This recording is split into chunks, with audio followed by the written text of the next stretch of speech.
next thing that you should consider is where you're going to put your content. A lot of people would say that you need to have an LMS. An LMS is a learning management system. So some people would use Edmodo, some use Schoology, some use Moodle, some use their own website or Weebly or Google site, and some would say I need to use my school's website because that's what I've been asked to do. You should look into these options on your own and decide what works best for you and for your school.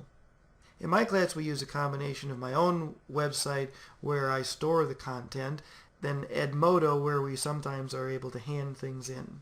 But I also use other tools that we'll talk about later in order to curate information and put it on my website. If you are going to be using videos, and you're going to be using a lot of them, you might want to consider how you're going to store and curate your videos. A lot of people use YouTube to upload it there.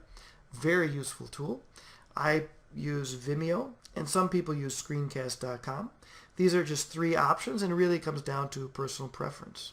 You might want to check out any one of these 3.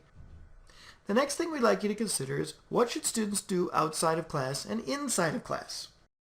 If we think of the new Bloom's taxonomy, perhaps this is the most important, or these are the most important questions.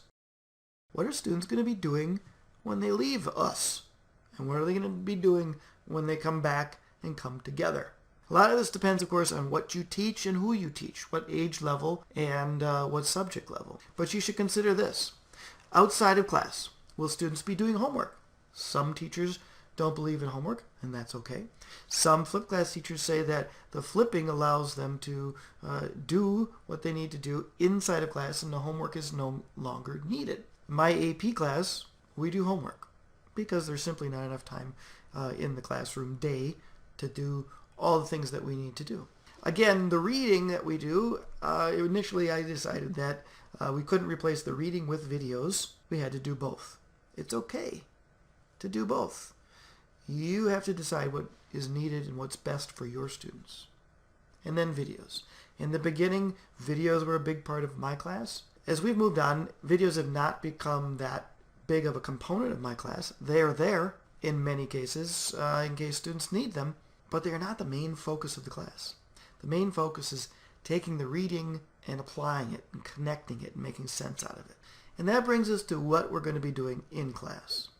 Face-to-face. The best use of face-to-face time. The best use of the common time together.